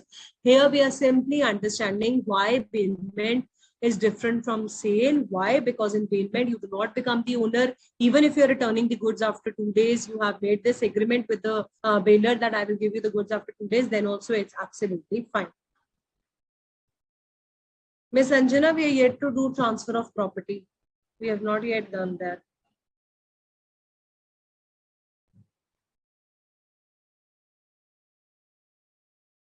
Mr. Alpi Dangal is asking CA Foundation is easy or hard. You tell me.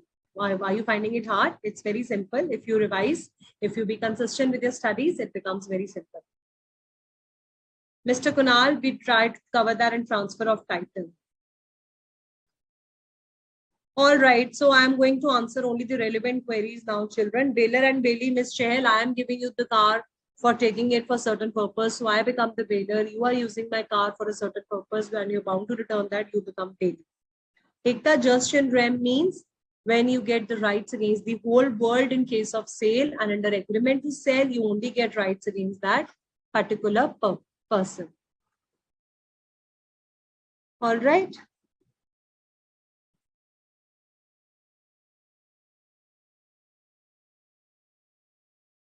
Mr. Shivam, I am asking, can hire purchaser get their paid installments back?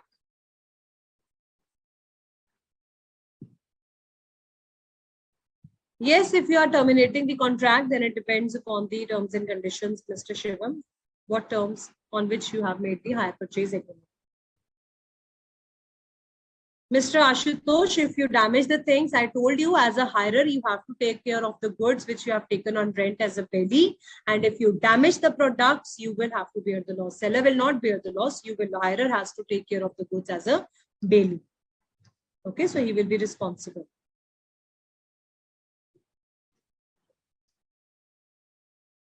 Mr. Sriram, so many messages you have sent, but your content is not visible. What you're writing, nothing is there. Thank you, Kushdeep Kaur. Okay, children, now let's proceed ahead. Thank you, Miss Anjana, for saying it's crystal clear and it's becoming easy now. Good. Mr. Kunal, fake documents, and when you give fake documents, then we'll see what we have to do with you. As of now, just understand what all documents we have learned about. Okay, so there is criminal law as well. If you try to do certain kind of crime, we can still drag you to those kind of things as well. So जितना syllabus में दिया अपना ही पढ़ना है, books में से बाहर नहीं जाना. Sale and contract for work and labor. Now I have answered most of your queries. Now come back over here. Himanshu is still wondering if seller frauds the money. Chhod do frauds ko. I have certain MCQs also for you. So better pay attention. Now contract and sale for work and labor. Now children, this is very, very interesting. Leave the queries. I'm not reading it, children. Miss Shruti, come back here. What is decree of court? We'll do it later on. I want all of you here. Miss Sangani, in bailment, you damage my goods and then you just wait and watch what bailer is going to do with you. So you have to be very careful when you're dealing with the goods. Yes, Miss Saima, I will be teaching you entire sale of goods. Don't worry. Thank you, Miss Masoom. Okay, so now what happened? I had certain amount of gold lying in my house, and I just went to the goldsmith and I said, I have one of my pass out CA foundation student is getting married, and he or she has invited me for their wedding. And I thought, let me wear a new gold set at my student's wedding. So I went to the goldsmith and I said, can you prepare a nice, beautiful necklace for me? So now that goldsmith did beautiful artwork on that. I gave him the gold and he made a very nice, he applied some stones and other kind of things and did some cut work, polishing, and he made a beautiful neck piece of the gold which I supplied to him. So obviously I will make him the payment. I will make him the payment, yes or no? Free ka to banega nahi. So now I went and I paid him the money. So now you all children tell me, have I paid him for the gold or I have paid him for the work that he has done with my gold? The answer is such a kind of contract is a contract for work and labor, means that goldsmith has applied his labor. Labor means karigari kari hai, kaam kar hai, and it is a contract for work. He has made certain efforts. He is not selling me gold. It was my gold. So now the kind of contract I have made with that goldsmith is the sale and contract for work and labor. It is not sale of goods. So I told you services is not applicable under sale of goods. Very good. Those who have written it was contract of work. Miss Harnoor, Meenakshi, very good. Tanishka, yes, we are getting a message. Excellent children, very nice. Navneet, Anjana, Ekta, Himanshu, Sakaldeep, good. Why? Because gold was mine.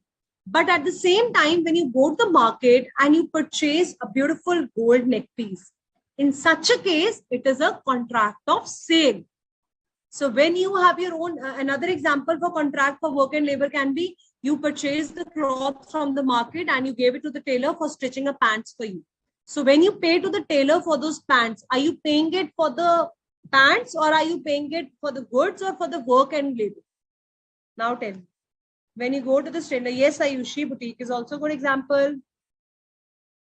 Thank you, Harnoor, for. I'm glad to know that. Now tell me, what kind of contract is that? When you went to the tailor and you got your pants stitched, you have already purchased the cloth. It is a contract of work and labor. Excellent. So all those kind of boutiques and tailor contracts will be for work and labor. Why? Because here no goods are being sold, but you are making them the payment for rendering some work of labor, art, and their skills. Here you are applying their skills and you are making them the payment for those kinds of skills for which they have applied on your particular kind of cloth. Now, again, there is a very interesting story coming up over here. Yes, it was a contract for work and labor. All of you have written correctly. Nice. So there was a contract case law, Lee versus Griffin. Now, this is again very, very interesting case law. It is a case law with a dentist where a female went to a dentist to get a false teeth were made for the patient. तो दांत खराब हो गए थे, उसने false teeth का pair बनवाया, and the patient later on filed a case. It was the name of the case was Lee versus Griffin. What happened was that the dentist made this set of teeth for that patient, and law has to decide whether it was the payment which was to be made was for the contract of sale of goods or contract of sale of work and labor. So the debates and the questions that those were raised were that now dentist is doing his own kind of work. He's applying his own skill for fixing those teeth and everything. So the payment that was to be made over here was for the services only. He was only trying to fix it in your mouth and doing it other services. So it should be just a contract of work and labor. We are relying on the skill of the dentist and he's a professional services that he's rendering. So we should be paying him for those services. But law held that no, this is not the case of contract of work and labor. It was considered to be the contract of sale of goods. Why? Because a false set of teeth was also sold to him. False set of teeth means nakli dant bana ke de. Okay, so ye mat sochna ki ye are they talking about a false transaction. false set of teeth means the dentist has also made those teeth. Now, he's not just fixing those teeth. You have not bought it from your home and you're asking him to fix that denture in your mouth. He has made that set of false teeth for you. So now, while fixing it, there's some problem occurred and the patient went to the case and he said that dentist said it was a contract of, she said it was just a contract of work and labor, but it was said, no, it was a contract of sale of goods and you need to pay for the teeth as well as for the services which are being rendered. All right. Let's take few more examples. Again, you have to answer me. So say, for example, you purchase beautiful curtains for your room and then you ask the person to come to your house and to just put up those curtains. So you needed somebody, you have the rooms and windows are at little height and you have already bought the curtains at home and you ask someone to please come and place all the curtains beautifully and decorate the room in your house. So when you paid to that person for displaying and putting up these curtains and other decorative material, there you have made in the payment. There you have made them the payment for contract for work and labor, or you are making them the payment for contract of sale. Answer me. Don't worry, Mr. Kunal Jain. This was just to make you understand. For reference, this case law has been given. Ms. Ramandeep Kaur, you can check on these admin queries from admin staff separately.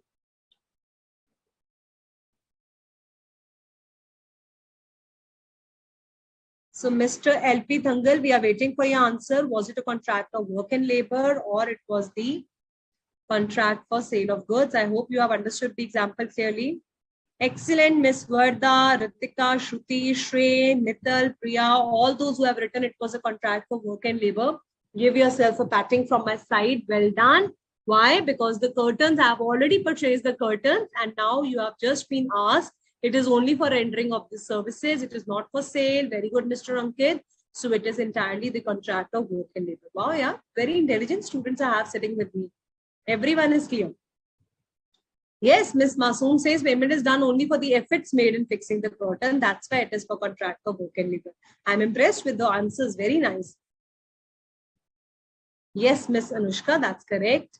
They're only fixing it in your house. We are not. And had the same person bought the curtains from the shop, the shopkeeper has sent the person with the curtains and that person is fixing it up in my house, then it would have been contract of sale of goods. Okay.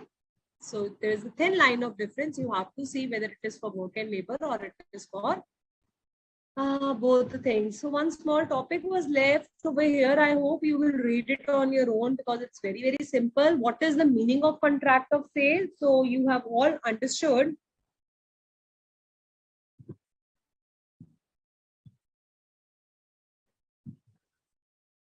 Miss Arshdeep, when I told you just in REM, it means you have already purchased those chocolates and you have taken them home. Then why the seller will be responsible for any of your losses?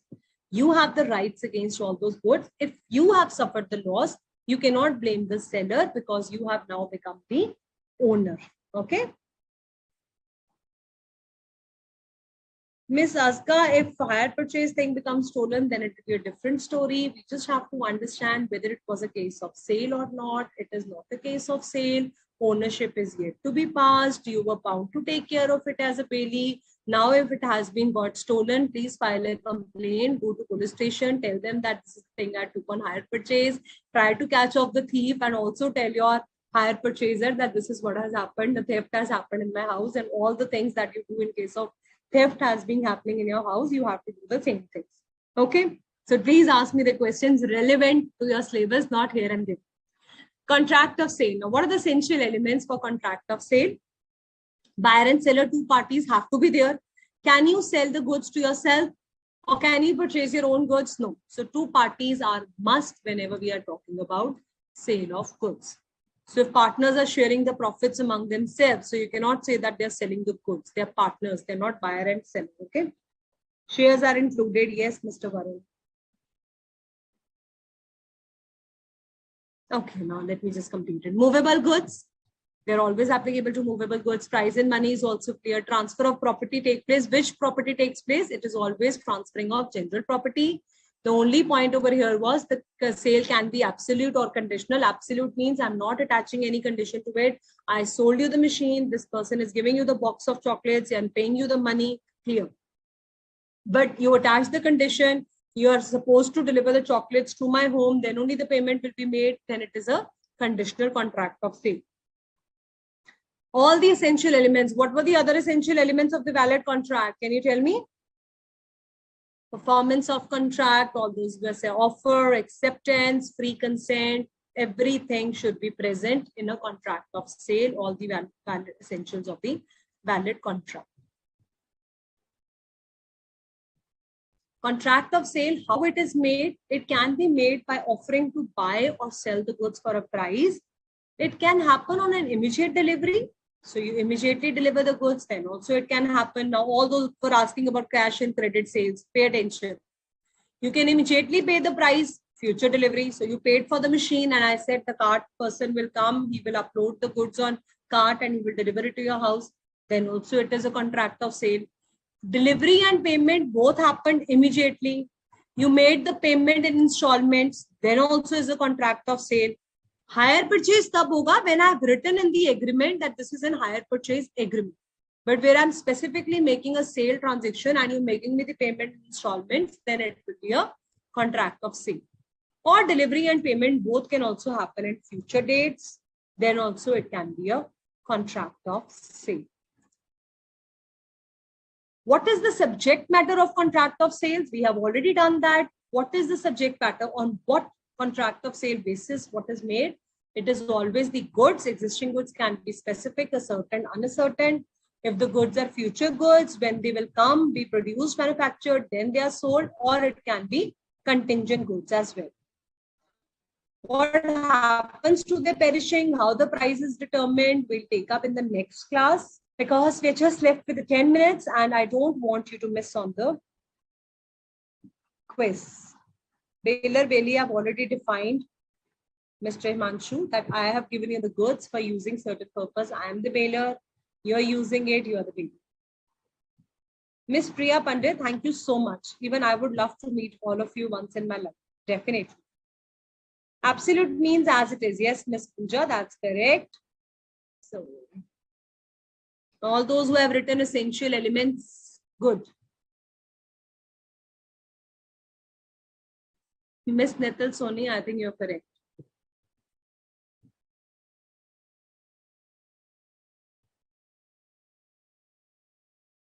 Mr. Varun, not relevant. I'm not going to answer this question as it doesn't sound relevant.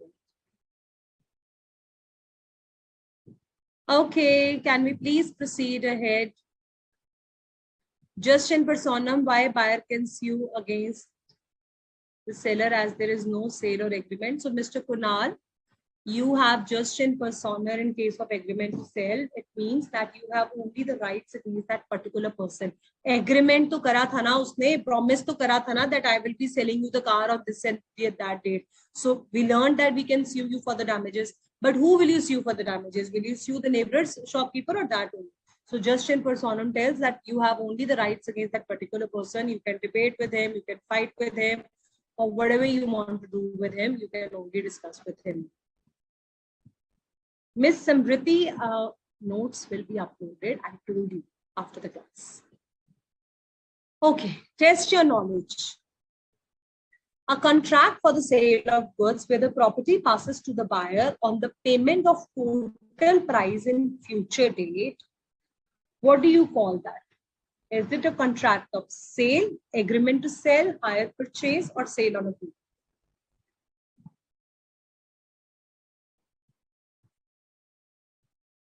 What kind of contract will be that? Keep sending the answers, and for the first 5 questions, and then we'll see the answers.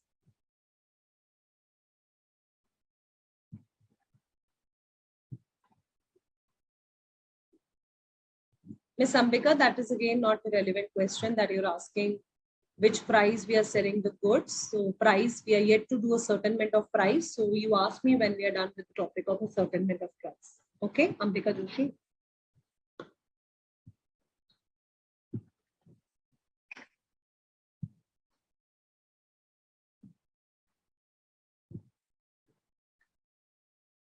So all those who have written, the correct answer is B. It's an agreement to sell. I don't know why many of you are writing C, hire purchase. I never use the word installment. I never use the word hire purchase. I only use the word future date. The goods transactions will be complete. So it is purely a case of agreement to sell. If X asked why an artist to paint a portrait of him for rupees 1,000, and X gave his own canvas and paints to Y, then this will amount to contract of sale, contract of work and materials, hire purchase agreement, or it is sale on approval. Let me see who is the first one to send the correct answer.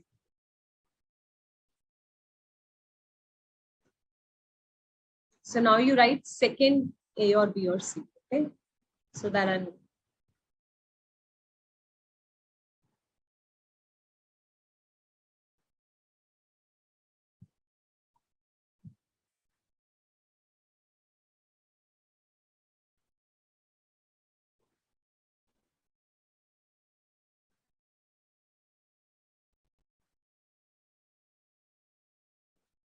Yes, I'm not getting the answers. Yes, many of you have said now correctly.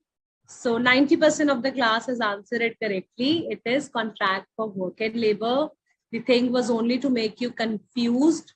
If I would have not written this line that he has given his own canvas and why was an artist to paint it and he has brought his own canvas, then it would definitely have been a contract of sale. But here, since I am giving you my own canvas and paint, so you're just doing the work of an artist. You're just making him for the payment of the work and labor materials that he has done. Correct. Yes, Mr. Devesh, all your answers are visible, but I am just avoiding taking the names of so many children. If a seller handed over the keys to a warehouse containing the goods of the buyer, then this results to what kind of delivery? Constructive delivery, actual delivery, symbolic delivery, or none of the above? What kind of delivery we are talking about? Shivangi, Ustat are the first one to give the correct answers. Good. Mr. Rituraj, Ashika, Satya, correct, all of you. Definitely the correct answer is constructive delivery. We have also discussed in the morning the example for this one once again. So I hope, my goodness, Himanshu and Rahul wrong. Why are you saying symbolic delivery? Warehouse, straight cut question of warehouse where I have just given you the keys of the warehouse. I have not given you the car keys. Please be attentive. All of you are wrong. Those who are writing C as the answer of third one. Third is A, children. Sonali, you're also wrong. Mansha, Chandrika, all those who were waiting for me to take their names, let me correct you now. You're all wrong when we say C. Abhinav, wrong. Anushka, wrong. Yes, Saima, it's right. Shivam, wrong. Himanshu, 3D. Just writing it for the sake of a fun sake. It's wrong. Constructive delivery is the correct answer. Varun says because you have given to the buyer. Read it correctly, children. If seller handed over the keys of warehouse containing the goods to the buyer, then this results in constructive delivery. Yes, I have given the keys to the buyer, the warehouse, to the buyer that please go and get your goods collected. And the warehouse guy keeper is standing over there having the custody of the goods, take the goods from him. So it's a constructive delivery. Direct delivery has not been made. You have done something to just make it clear that the goods have been delivered. When did the sale of goods came into force? Now, this is very simple. Thank you, Mr. Abhishek Kaur. Rahul, thank you. Himanshu Pathak, symbolic delivery is different from constructive delivery. Never mind, Miss Anjana. Now I'm waiting for the fourth answer.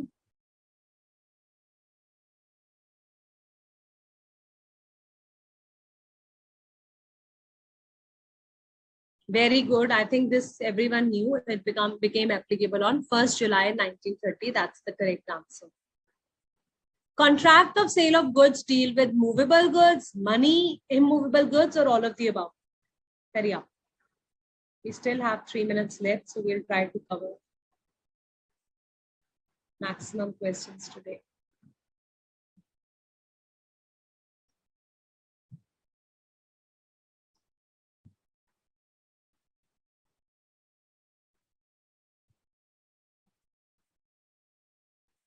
I think this was very easy now. This I should have asked you in the previous class only. Everyone is clear. It is always applicable to movable goods. Good children. If you're clear upon these kind of concepts, that means you are very easily, you can handle the descriptive case studies also. Very good. Those who are asking me, ma'am, MCQs come in exam also? No, not at all. Earlier, MCQs were part of your syllabus, but from now onwards, from last few attempts onwards, you only get descriptive and subjective questions.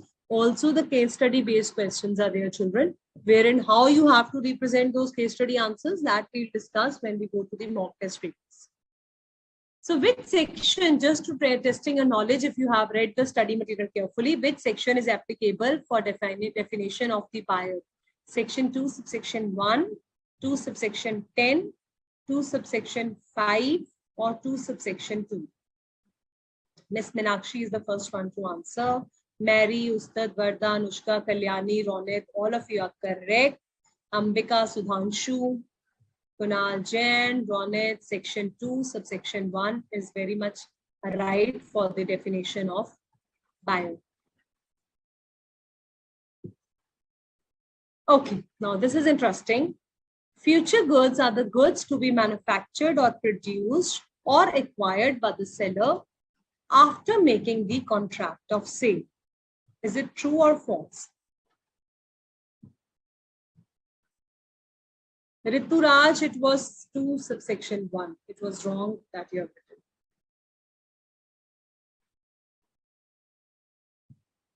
Abhinav Savarkar is the first one. Himanshu Gupta is the first one. BK, Pratinda, all of you are correct in writing the answer for the 6th and 7th one. True is the correct answer. Yes, Miss Ashdeep, we are getting your answers. Don't expect me to take the names of all the students, huh? All these naughty ones just writing, ma'am, are you getting my answers so that ma'am take my name? Huh? Good, all of you are doing it really well. Nice. The term goods under contract of sale does not include, ध्यान से करना भी बड़ा, goodwill, actionable claims, stocks and shares, or harvested crops. What is not included? Harshita, Sakshi, Anjana, Shruti, Vinodini, Chehel, you were correct. Isha, sabka theek tha. Yes, what is not included in goods? Goodwill, actionable claims, stocks, shares, harvested crops. Tell me. And those who take time, it seems as if they are opening study material and searching the answer and writing. Harpreet is the first one to send the correct answer. Very good. Ritika, Gunjan, Varda, Harshita, Kunal, Ronit, all of you correct. Shriya, Shruti, Priya, Anushka. Rahul is wrong. Anushka is again wrong. Harnoor is right. Shriya is right. Mehakpreet Singh is wrong. मैं देखना चाहती थी कितने बच्चे goodwill बोलेंगे. All those with goodwill are wrong. It's actionable claim. I told you goodwill, intangible assets, copyrights, trademark are goods under sale of goods. आज revise करना ध्यान से देखना. Goodwill is part of goods. It's only actionable claims and money which is not part of sale of goods. Okay, let's do this one also. Subject matter of the contract of sale of goods is, what is the subject matter of contract of sales? Yes, Bibu, it was right. Existing goods or future goods? Goods perishing before sale but after agreement to sell? Goods perishing before making the contract, or all of the above?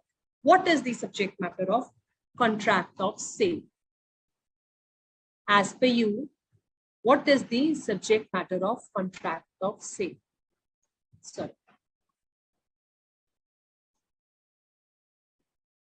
I want an answer for this one.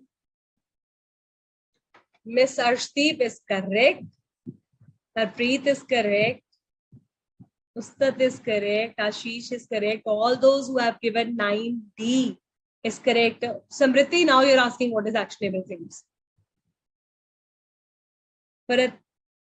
Pratindia, please go and revise your previous lecture. There I've told you that goodwill and intangible things, everything, tangible and intangible, both are part of goods. Only exception under contract of sale is your actionable claims and money. Actionable claims, those who are asking what is actionable claims, the claims against which an action needs to be taken. I told you last time also, any unsecured debt where you need to file a suit in order to recover your money, those kind of actions where you're filing a case for recovery of a debt, it is not considered to be part of goods under sale of goods act.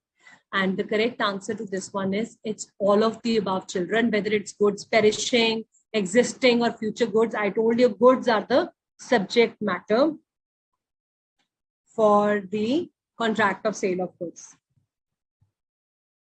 So many irrelevant questions come up now. It really makes me laugh.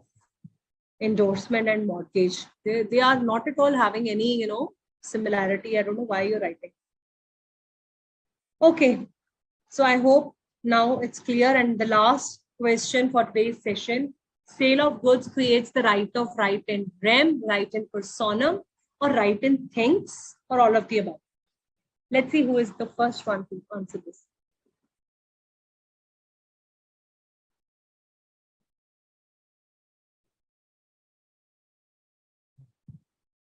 We still have questions. We still have 2 questions left. All of the above. Wow, who's answering this? Miss Arya, not paying attention at all in the class. Abhinav, wrong. Alpi Thangal, wrong. 10D you are answering. Very bad. You don't know sale of goods creates what kind of right? Have you not paid attention towards differences between sale and agreement to sell?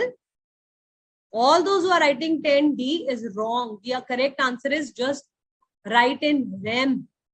So just in rem, just in personam, I just now taught you that is the right in rem. That means you have the right against the whole world. Once you have purchased this particular kind of pencil, then you get all the rights of the world for this pencil. You can do whatever you want to do with that particular pencil. RN wrong. So please pay attention, children. Sakaldeep, that's correct. Okay, let's do the last 2 ones also. Sale of goods deals with what kind of transfer of property? General property or special property? When I'm selling the goods under a contract of sale, it is general property, special property, or both the properties? What kind of property I'm dealing with? Very important question.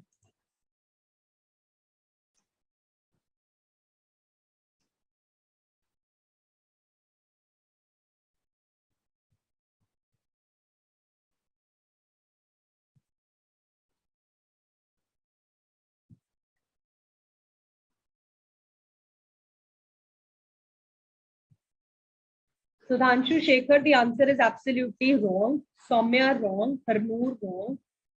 Ronit wrong.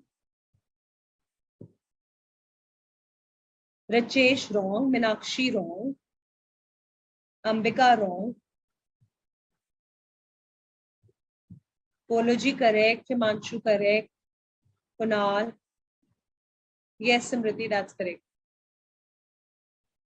So what is the correct answer, children? I don't know why you're writing both. It was just to make you confused.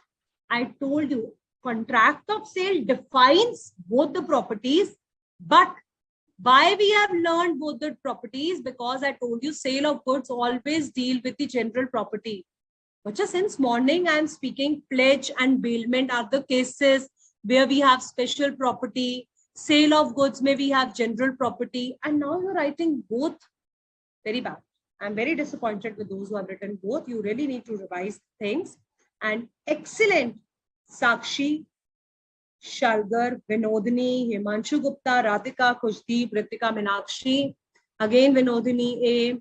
Pratindya, all those who have written 11th A, absolutely correct. That's the general property. Shruti, Sangini, Ritika, Samriti, Harpreet, Varun. Yeah, correct. Okay. Shreya, Shrey Agarwal, Kalyani, Kunal Jain, Radhika, VK. बड़े सारे बच्चों ने ठीक भी लिखा है. So general property, please remember children, general property talks about the ownership. Special property is not talking about the ownership. So sale of goods, we deal with the general property. And the goods lying in bulk or lots are specific goods, ascertain goods, unascertained, or all of the above. Hurry up, last question. What does it mean? The goods lying in bulk or lots are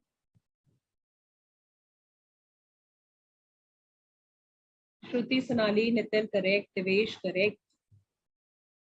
The goods lying in bulk and lot are unascertain goods. All those who have written unascertain goods, absolutely correct. Great students. I hope you all have enjoyed doing the quiz with me and you have really understood what I have shared with you today. Thank you so much. And we will be covering ascertainment of price, the last topic which is left on Monday. First, we finish that last topic, and then we'll starting the new leg of the chapter, that is conditions and warranties. So please revise your work, and I hope you all enjoyed the session. Thank you so much. I equally enjoyed doing the MCQs with you. Thank you for all those who have sent lovely wishes. I also enjoyed with all of you children. Goodbye. See you all on Monday. Have a great weekend.